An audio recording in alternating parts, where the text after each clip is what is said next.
السلام عليكم ورحمة الله وبركاته وكل سنة وحضراتكم طيبين جميعا. Welcome to this refractive session of the Quick 2022. It is an honor and a pleasure والله إن I was invited by Dr. Muhammad Al-Amri, my dear friend, to moderate this session. Unfortunately, I am engaged in 3 events over this weekend. I have the next presentation to give in around, let's say, 20 minutes from now.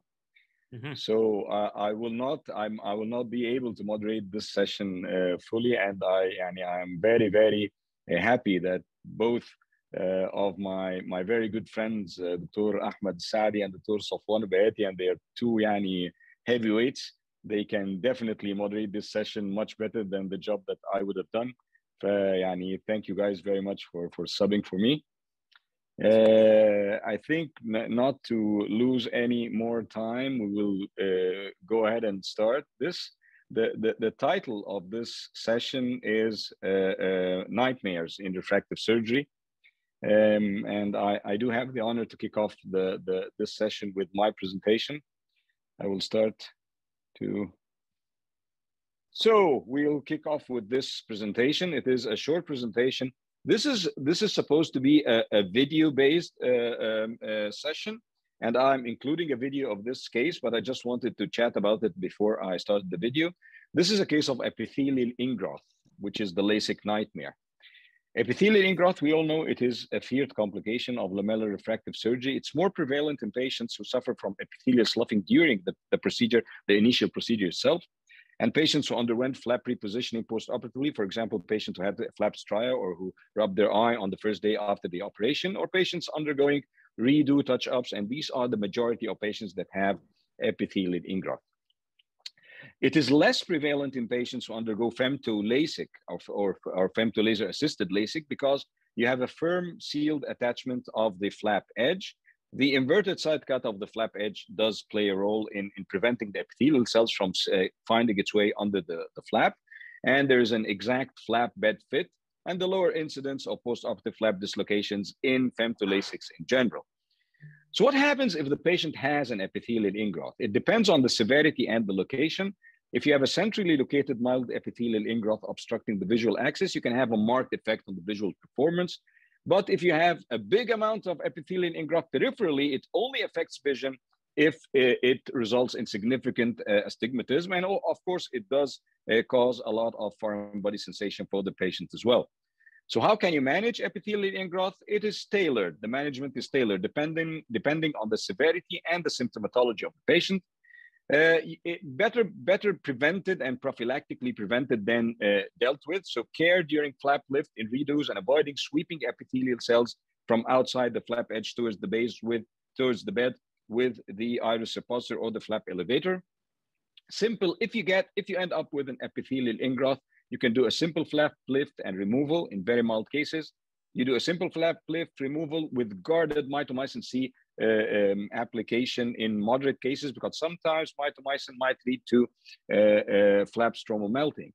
Or you can do a flap lift removal, mitomycin, and flap edge suturing with or without a PTK in severe cases.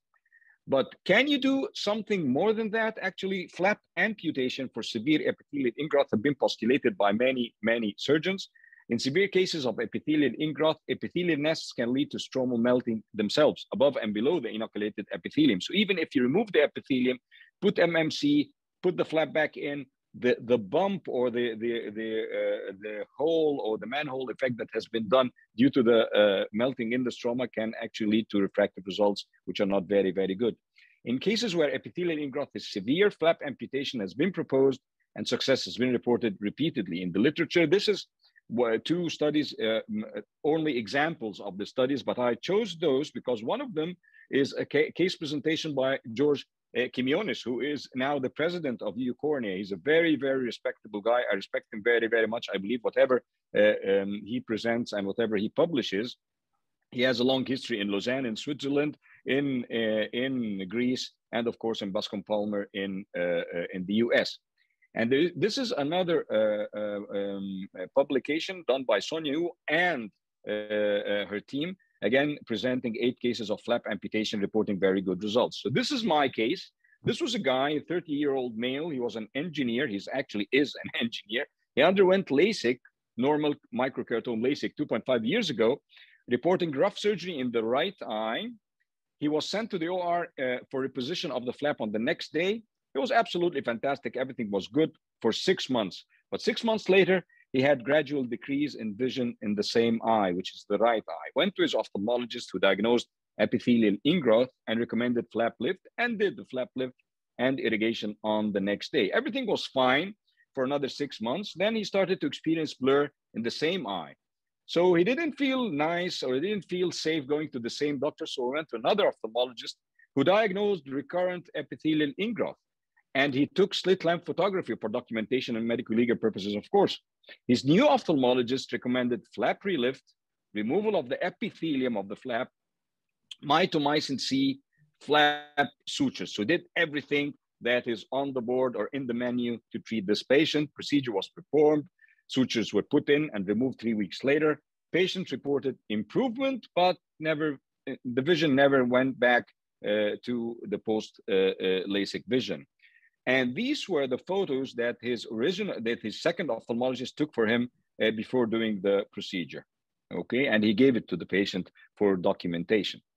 So the patient was fine for 6 months, but 6 months after the procedure, he began to experience gradual deterioration of the right eye vision, along with increasing photophobia. And this is something that really annoyed him, because at the time, he's a drilling engineer who works in the petroleum business, and he was actually in the Gulf doing his job. And then COVID came, and he was locked down in the country he was in.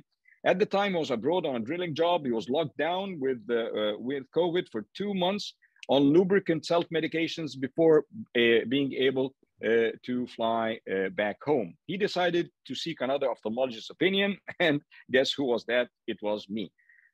On presentation, he could not open his right eye at all due to severe photophobia. I could barely examine him, only with dim light, even with topical anesthesia. I really felt sorry for the previous 2 surgeons, especially his initial surgeon.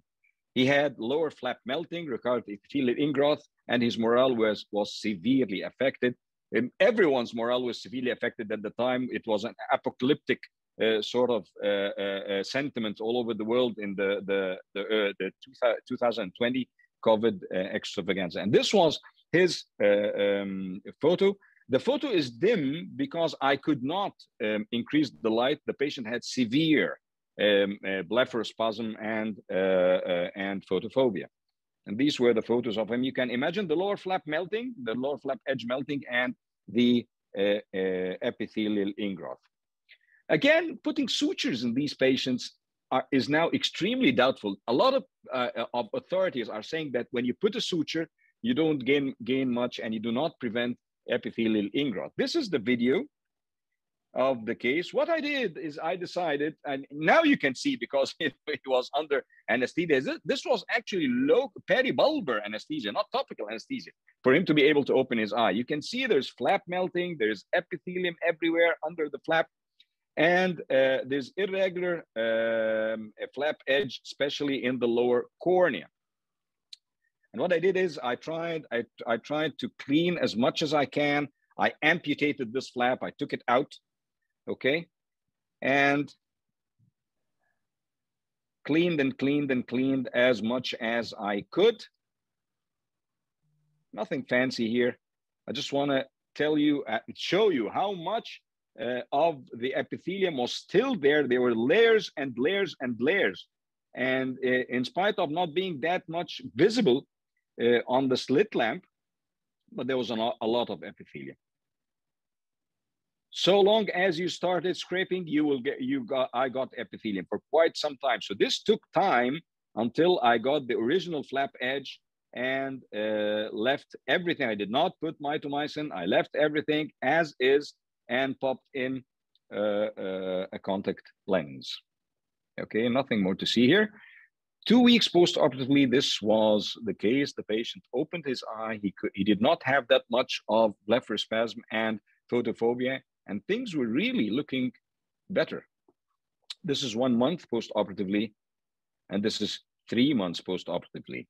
Okay, now I have done this procedure 10 months ago. So hopefully I've just seen him like a couple of weeks ago, and hopefully he will remain like this. This is 6 months post-operatively.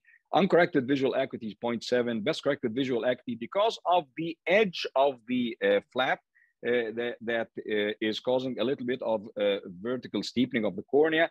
He has a cylinder of 0.75 at 100. There's no photophobia. The patient is satisfied after stormy 3-year period of suffering. So in conclusion, I think epithelial ingrowth can be extremely annoying for patients. Not only does it affect vision, it can also cause photophobia and flap melting. Removal of the epithelial nests and applications of MMC can work in moderate cases, but the value of flap suturing is debatable. In extreme cases, I think flap amputation is a valid solution and option and yields excellent results. Thank you so much. So I really do apologize. I have to run, guys. So thank you so much for this. It's in 5 minutes time. I will be presenting in the other conference. Luckily for me, it is online as well, but I have to be on board with them. So thank you so much. Most welcome. So just to continue the session, I think that the second speaker, our close friend, Dr. Ahmed Al-Saadi, presenting his nightmare refractive case presentation. So Dr. Ahmed, the whole thing's with you. Hopefully that you are comfortable to present this presentation. I think that you are in the car. Yeah, I'm very comfortable.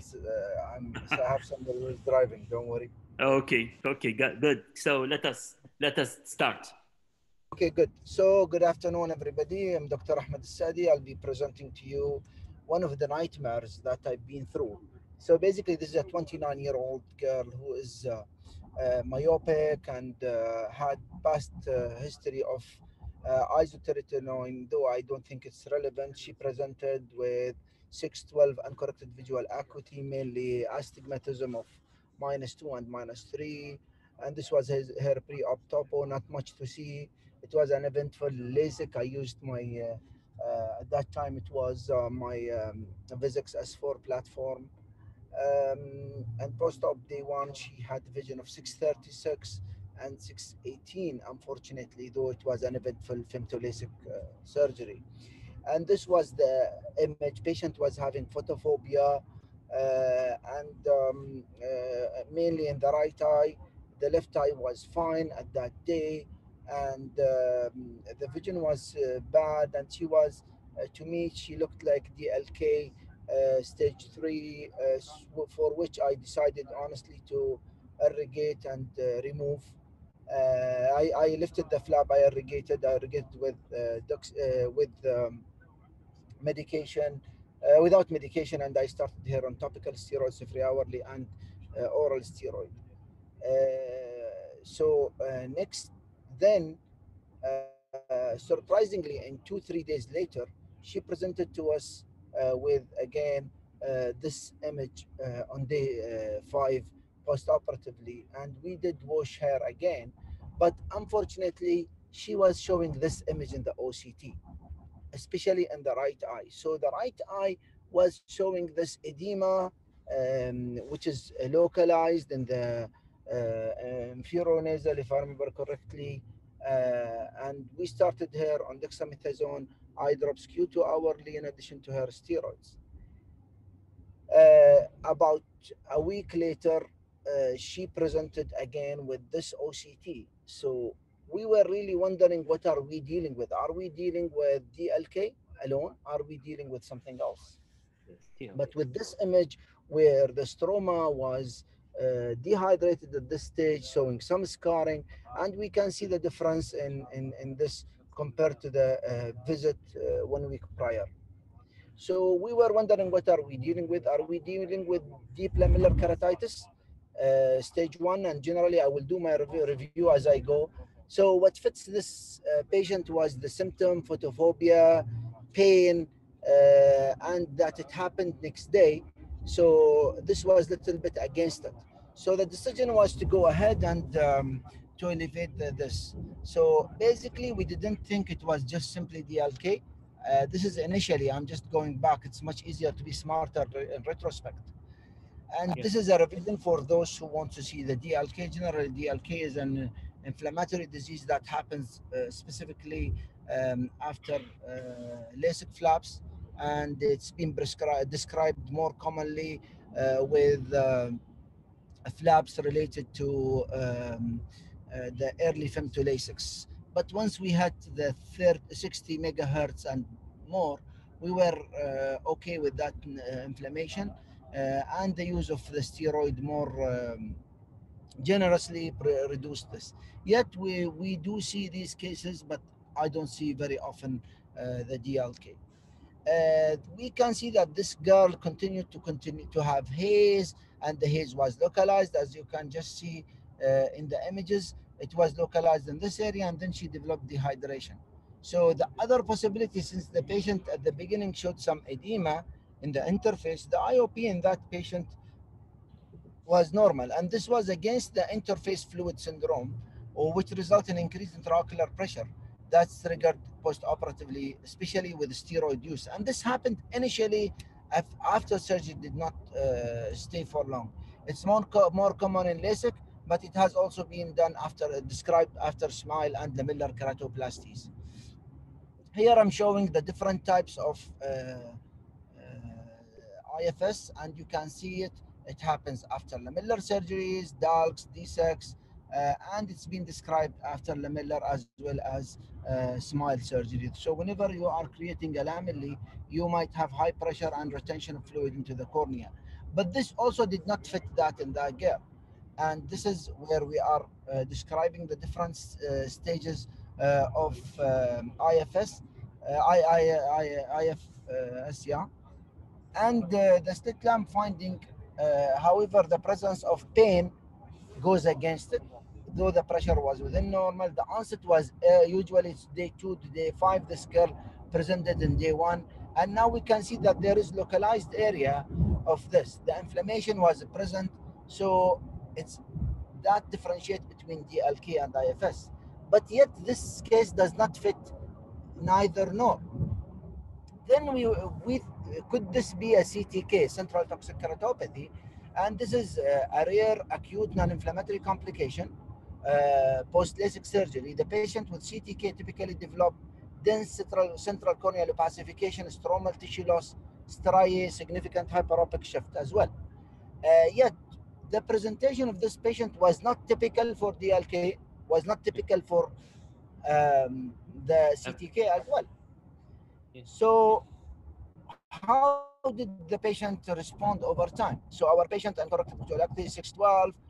This is 1 year post-op. We lost follow-up after 3 months, and then she appeared again, surprisingly with an excellent vision, where her hyperopia reduced from +3 initially to +150, -1.75, almost leaving her with +1 hyperopia, and she was correcting 6.9 in the right eye with normal intraocular pressure and 612 vision unaided.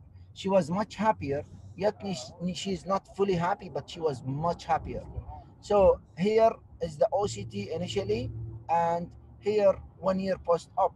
You can see that she resolved that dense scarring, and her cornea is gaining again the thickness. Here is the post-op topography, and you can see the flattening that happened over this area specifically, which is consistent with CTK. Here is again the comparison map between the initial phase of the disease as well. This is the initial phase of the disease. She was extremely flat, but we can see that she was reducing that flattening as time goes by. This is one application that's available in Pentacam that you can use, and I would like really to share this with you. It's the densometry. And here we are showing the comparison. It's not because we wanted it black and white, but this is the way that the machine shows it. So it shows because it's a density, and you can see that the difference in densometry compared to 1 year post the CTK, how much reduction in the density happened specifically in this area, which was the area of scarring. So I would advise my colleagues, if you have haze related to anything in the ocular and you are using Pentacam, your densometry and comparative densometry map can help you deciding on the density instead of deciding on it based on your slit lamp examination. Here again, a shine fluke image showing the difference in density between both eyes over a year.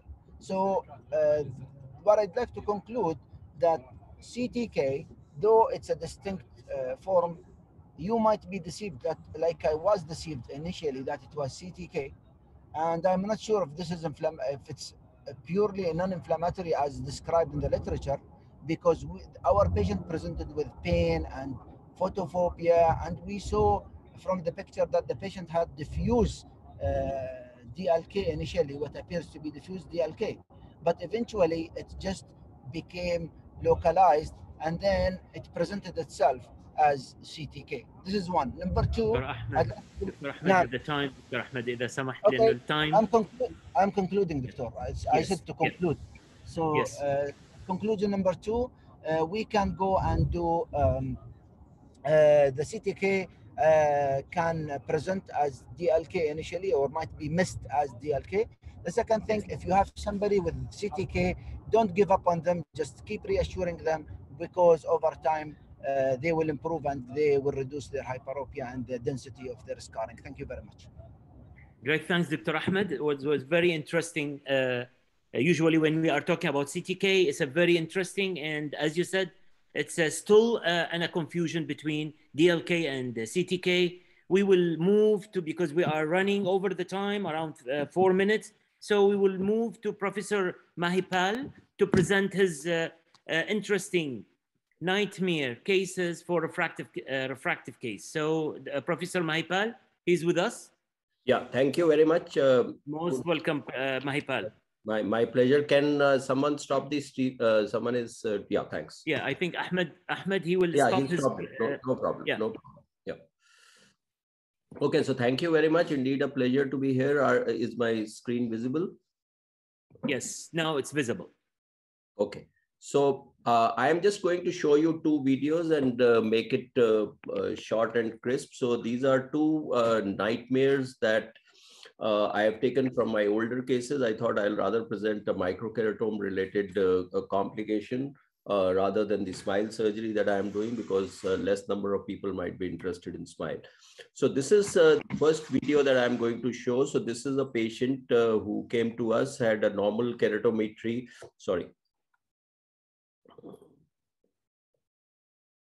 So you can see that having done LASIK for a long time, I'm just marking it's a new keratome that we had, an ML7 and 100 micron flap was being done. And I normally don't use ink, so I had just marked it. So you can see as the keratome went back, you can see that this ledge is gone.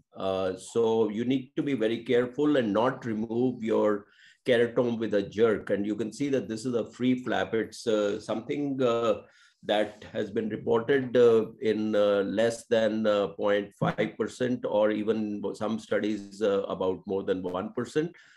So 0.5 to 1% has been reported. So this is, you have to retrieve the flap that you have, which is essentially a free flap, and try to reposition it, and also look at the marks that are there. Now, one thing which is very important is that you dry it up. So what I'm trying to do here is to actually have the entire thing done as an alignment. But as I dry up the flap, you can see that there appears to be the rough surface and not a smooth surface. So obviously I put the flap upside down. So we go back and re-put the flap, and now you can see that we have a bright shining surface. You can see that the flap is matching pretty well here. And as we will dry up the flap, we are washing the interface. I'll just show you that we will try to match the depressions that I have had for the marking. There isn't any ink, but still you can use the depressions that are there. So now you can see that we are repositioning the flap. What is very, very important is, can you see those marks at the bottom? So those are the marks at the bottom which are there. And we are aligning these marks. So you have to be very patient now and keep this flap there for much longer than you would otherwise, and align the surfaces to the best of your ability. Now this, we are just waiting for the alignment to happen and for the flap to dry up. In case you are not happy with the alignment, you can wait, and you have to be very clear that there are no striations. So we are just using 2 wet Merosol sponges to see that the flap is well aligned. And you can make out in the bottom that this is exactly the alignment. You can also make it from this area where there was a free cut, that the corrugations are matching pretty well. So once you have this particular thing, that means that you have really aligned the flap, you have waited for it to dry. Then you have to do what is known as the stria test. So you can see that I am depressing with the back of the Merosol sponge. There is no lift of the flap, as also the striations are going back into the flap. So this is something that you have to actually do, and just wait for the whole thing to be actually secure, and then you have to put a bandage contact lens. I would normally prefer to keep the bandage contact lens for a longer period. That means that I'll want it to be there for a couple of days, about 3 days. And you can see that we wait for the patient to blink, make the patient wait outside the OR, and again see if the flap is very much within position. And you can see that post-operatively, we got a fantastic result that we got in this particular case. Now, just as a source of discussion, what I wish to say is that free flaps happen only in the blade microkeratome. They happen if your corneas are flat, usually less than 40 diopters.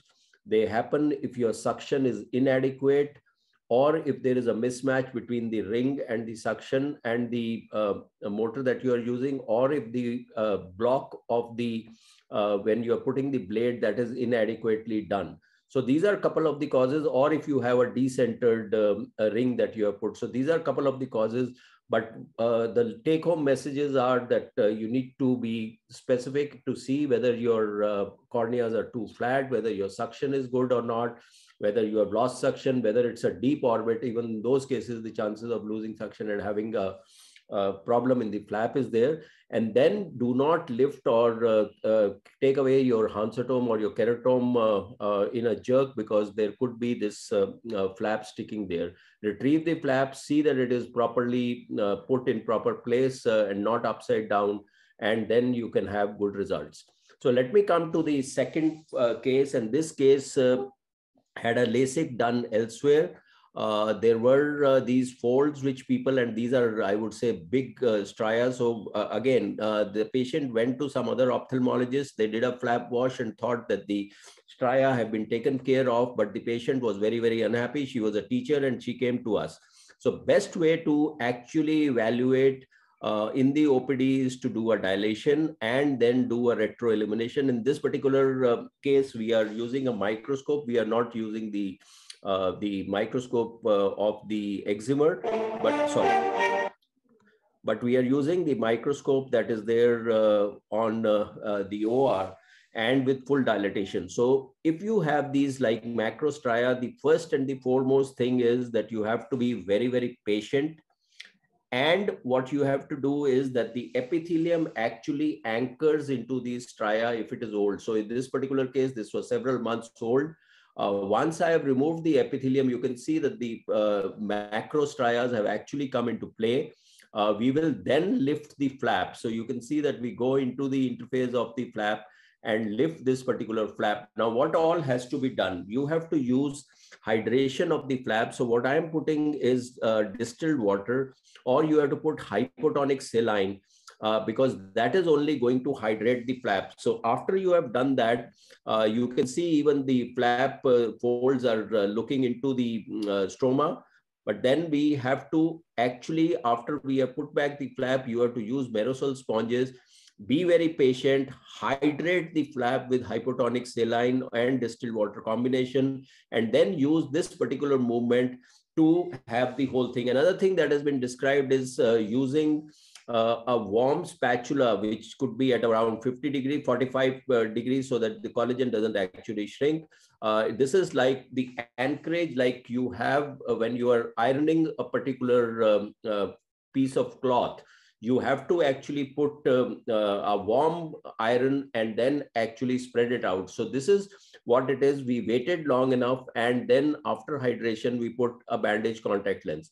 The stria will never disappear on the table. Be very mindful. You may keep on trying, but you will have residual stria, which you can see. But if you have done the entire procedure pretty well, this is the next day you have, sorry, Professor Mahipal, we are running time. I'm so done. I apologize. Thank you. So I just apologize from you, and very good vision. Thank you. Yeah, I'm very sorry that we are not able to discuss or comment because we are running time. So we will go to our dearest colleague, Dr. Marta, to present her presentation for a nightmare refractive. Hopefully that we will have a time to discuss, because there's a lot of issues that we need to, and there is a few questions to discuss and comment. Dr. Marta, it's the microphone with you, please. Okay. Hi, good evening. You hear me? Yes, I'm hearing you, but we need to see your presentation. So yes. Okay. Yes. Do you see it?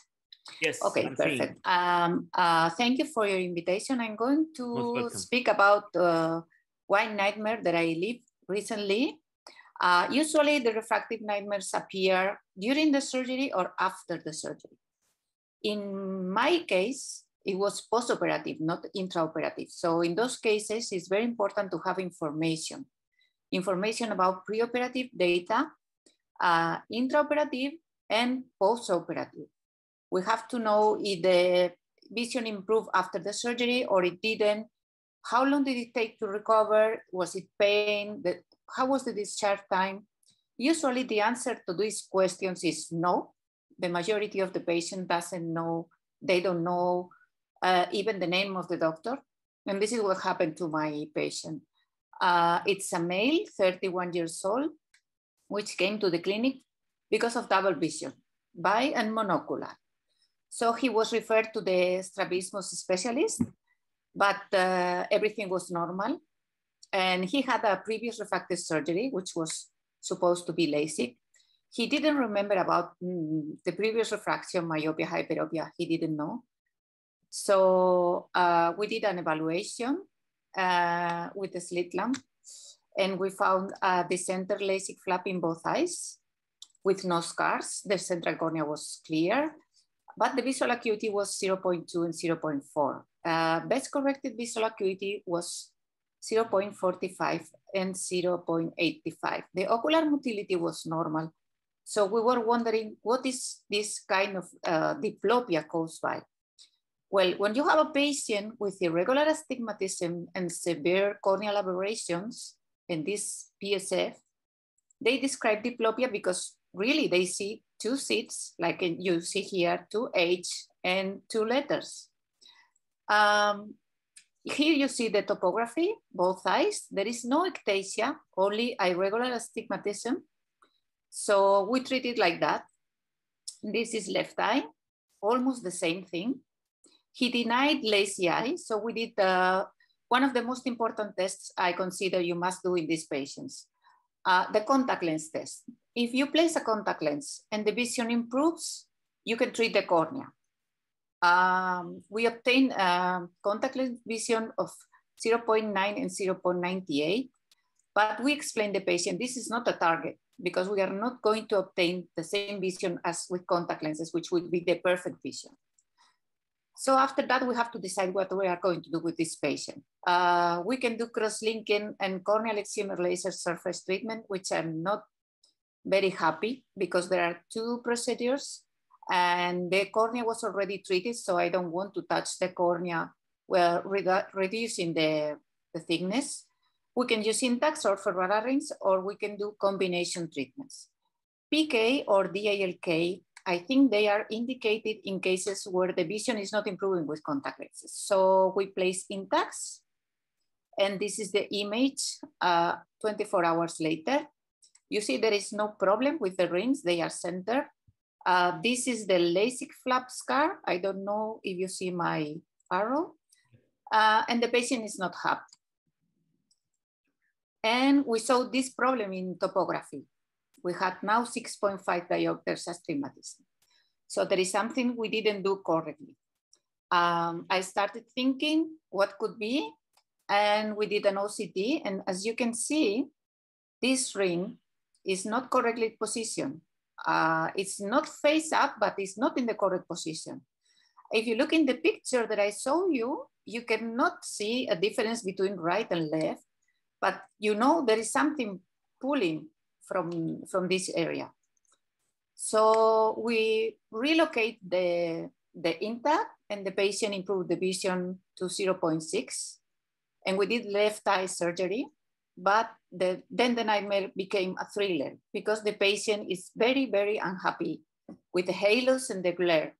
Because at the end, intacts are plastic and they correct only 6 millimeters, in this case, optic zone. And he complains of impossible driving at night. He's very unhappy. And this is the moment when he said, "Doctor, I put my eyes in your hands and I'm not happy." Okay, so what do we do with this halos and glare? We can remove the intacts, which I think is not a good option. We can try contact lens. We can try pilocarpine, especially at sunset, or we can wait for neuroadaptation.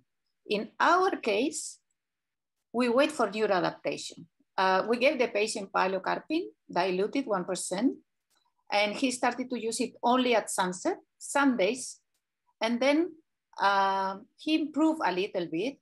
He can now drive at night, but still has some halos and glares. But the most important thing, when I questioned the patient, "Do you want to remove intacts?" He said, "No," which is the most important diagnostic test, okay?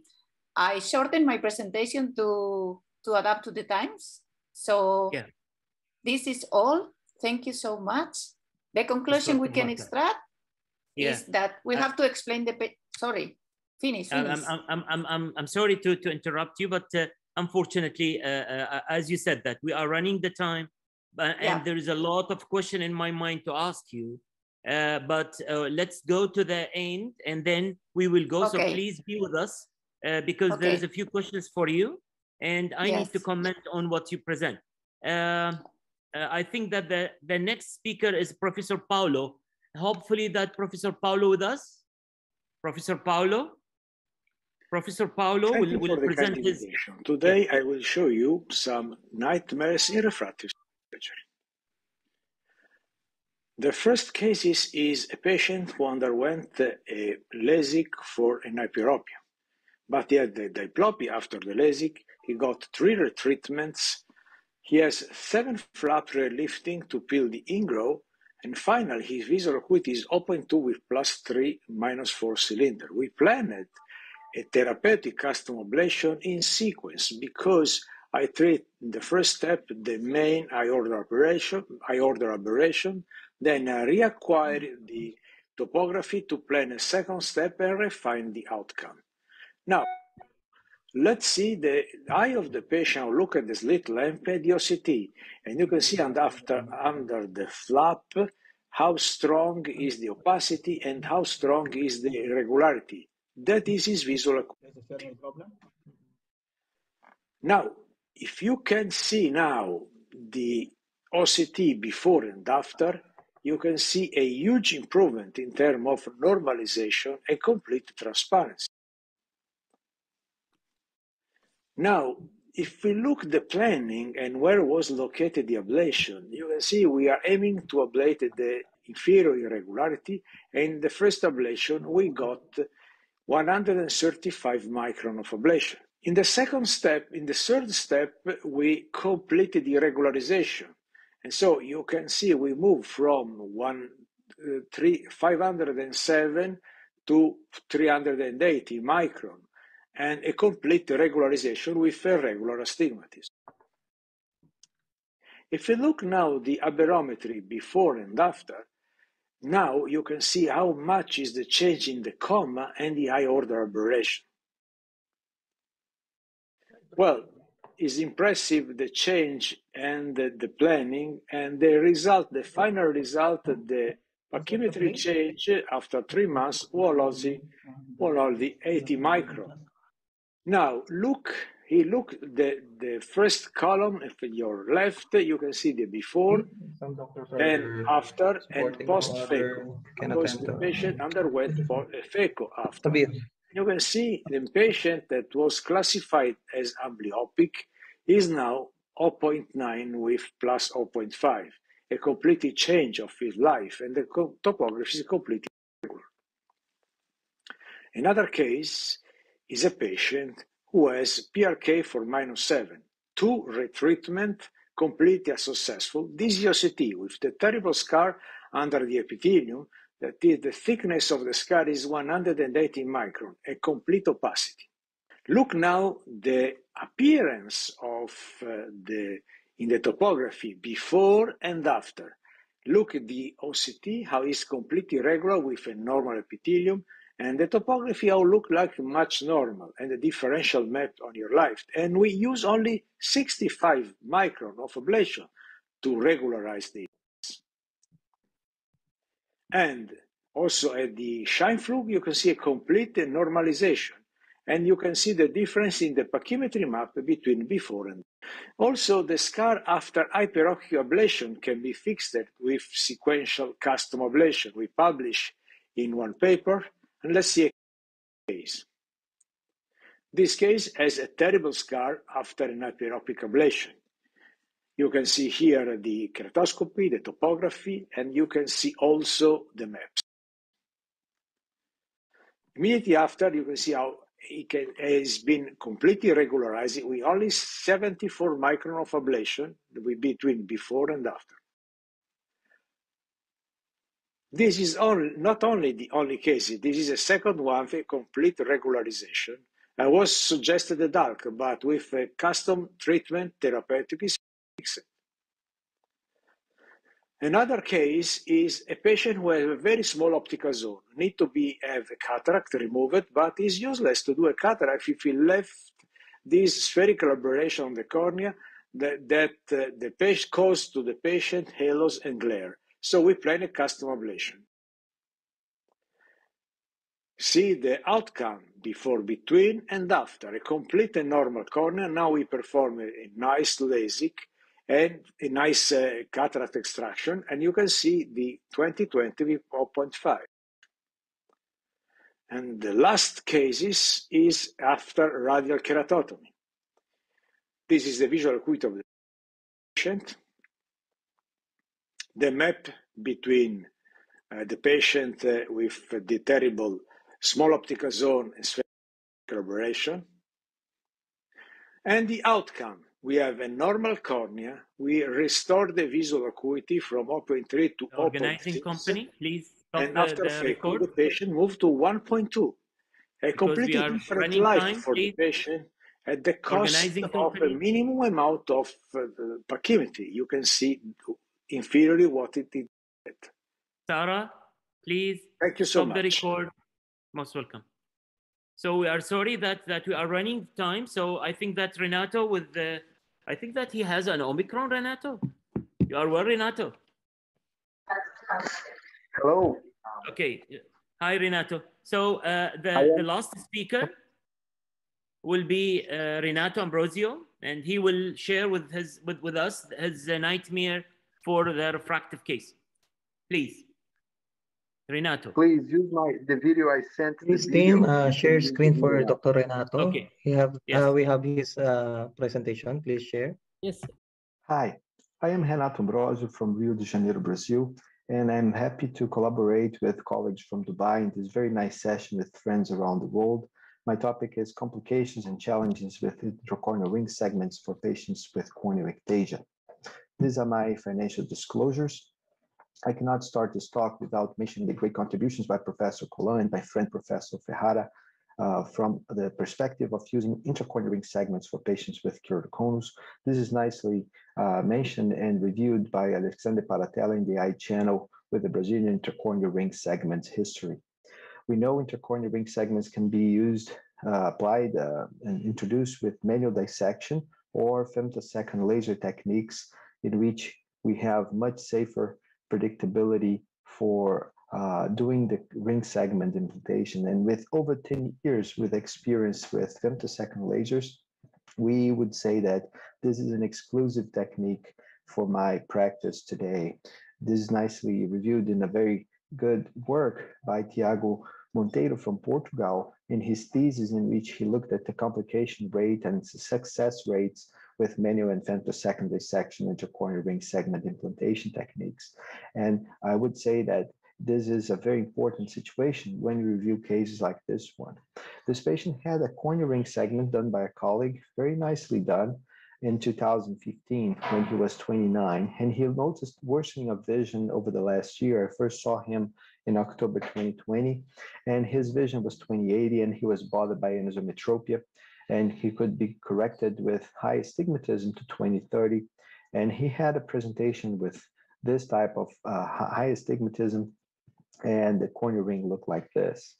Looking at the OCT, we had a 304 of depth of the corneal ring from the surface, so we decided we had room for doing laser ablation along with cross-linking, and we did a Athens modified Tel Aviv protocol, removing 63 microns of tissue with an optical zone in a TCAT mode, along with cross-linking 9 milliwatts for 10 minutes. Patient had great recovery, covering uncorrected vision of 20/20, but he turned a few months later with discomfort and still seeing 20/25, but you can see this aspect of the ring in which, when you look at the OCT, the patient had an extrusion. And interestingly, this part is extruding, but this part is not extruding. So we have to remove the ring, and the removal of the ring is straightforward. You just grab the part that is extruded, and interestingly, we have this segment explanted very easily. So we also do a intrachannel injection of riboflavin. The intrachannel injection be done along with as much as possible. So when you do the injection of riboflavin, you see that this is not completed, and this is stuck here when the ring segment was present. So we have to go with a technique for dissection. So I grab the cornea with a Sinskey hook for removing the corneal ring segment, and now with the dissector and the 0.12 forceps, I just go and do the manual dissection technique, going under the nasal segment of the ring segment that will be left in place, so that I can complete the injection of riboflavin. So this is nicely done. And I would say, while the femtosecond laser is a must for my technique for corneal ring segments, I would say that this is a very important technique for the surgeon to master the manual dissection, so that when you need, you have the ability to do that. And you see this dissection was eventually enabling me to inject riboflavin across the whole cornea. So we followed that with epi-on cross-linking, and the bandage contact lens was removed 4 days after that. And 6 months after the surgery, the patient had uncorrected vision 20/40, and you can see here the subtraction map, and you can see the B minus C, which is still looking that the patient still has a regularized shape of the procedure. This is important that we look at biomechanics. When we have the corvis, the blue is before the explant, the red is after the explant, and you see that the cornea has some stiffening detected even a few, about a month after surgery. You see many of the parameters, the DA ratio and integration or integrated ratio, which looked at the deformation of the cornea, and you can have some evidence, objective evidence, that cross-linking was happened. So you see more oscillation in the blue than in the red, and in the L-Sheikh Ahmed SSI, the stiffness index, you have a stiffening effect observed. Looking at the literature, there is a very nice technique published by Theo Seiler son, along with Theo Seiler master, the father, on femtosecond ring channels for epi-on cross-linking. And interestingly, in this work, we had a very nice effect of the cross-linking on a porcine model, in which you have even better stress strain indices than the Dresden classic epi-off protocol. So this is a very interesting situation. It's always important to mention the fellow eye of the patient who never had any procedure, but he was advised not to rub the eye since the very first consultation about 10 years before the procedure, and he still has 20/20 distance correct vision, and you can see here the pattern of the topography, and even there's some flattening, and this is oral B2 along with no eye rubbing and optimized ocular surface. I think it's important that we understand that the paradigm shift that we had with surgery for cross-linking intracorneal ring segments for keratoconus is not a refractive procedure, and we must distinguish a therapeutic refractive procedure from an elective refractive procedure, laser vision correction, fake KOLs, or laser or refractive cataract surgery. The difference is that refractive surgery aims to eliminate or reduce the need for glasses, and therapeutic surgery aims for visual rehabilitation, and distance vision correction is what we should get for, and it's fundamental for the patient and for the doctor to understand the difference. The understanding of managing of keratoplasty, we have to understand the whys and hows and when to do surgery. It is a true revolution in evolution when I mention the multimodal imaging that we have for individualized planning, but patient education is a must, and we should understand the importance of setting the proper goals for the purpose of the procedure, so that we understand what we're trying to achieve, so that we define what is success. Interestingly, we have therapeutic approach with corneal ring segments and cross-linking as synergic, but eventually customization in new materials, or even a biological ring segment like the CARES procedure by Susan Jacob and others who have described the use of corneal tissue as a way of implanting the ring segment for reestablishing regularization of the cornea. So thank you very much for a kind opportunity, and I wish you a great meeting, and thank you very much for your attention. Great, thanks, Renato, and hopefully that we have 2 minutes for the discussion, and I think that I have one question for Marta, Dr. Marta, if you don't mind. Yes. Marta, she's with us, yeah. I just need to ask what was the total high order abrasions for this patient that symptomatically he present to you with the diplopia, in a way that, because you didn't show the total high order abrasions and the coma that he has, in a way that he has a diplopia, and you treat this case with a ring. So can you tell us what was the total high order abrasions for this patient? I don't have the topography here. I'm sorry, I cannot tell you, but it was very. Yeah, and in my opinion, and as a comment, definitely there's a lot of surgeons that they are doing only abrasion free, and hopefully that they will take a consideration to see or to look at the high order abrasions when they are treating each patient. That's what we are doing. We are selecting all those patients, and we are treating customized for those that they are, for those high order abrasions that it's clinically significant. So do you think that if we have a good high order abrasion topography for your case, that we can do a surface ablation with the customized, that will be better than putting a ring to treat this case? I'm not sure. I'm not sure that after corneal refractive surgery with laser, we could improve with another corneal refractive surgery. I prefer to do the additive corneal surgery with Intax. Yeah. But I'm not sure. I don't have this kind of device, so I don't do customized. Yeah. Unfortunately, ablation. I don't have time to continue. Otherwise, Mohammed Al-Amri will, otherwise I could have a lot of discussion with Renato. So I just need to thank everyone. And I need just to comment one comment to Dr. Marta. Yes, the answer is yes. And I'm personally seeing a lot of high order patients that they have monocular diplopia because of the coma and others. And as you said, that we have, if you have the device to detect and you have device to treat, yes, we can treat it. And the patient comes in a very good vision. Anyway, great thanks for all. It was a very interesting nightmare for refraction. My regard to Dr. Mohammed Husni, and my regard to Dr. Ahmed Saadi and Dr. Professor Mahipal and Dr. Marta and Professor Paulo and Renato. And hopefully that we will meet in another meeting where we can discuss more.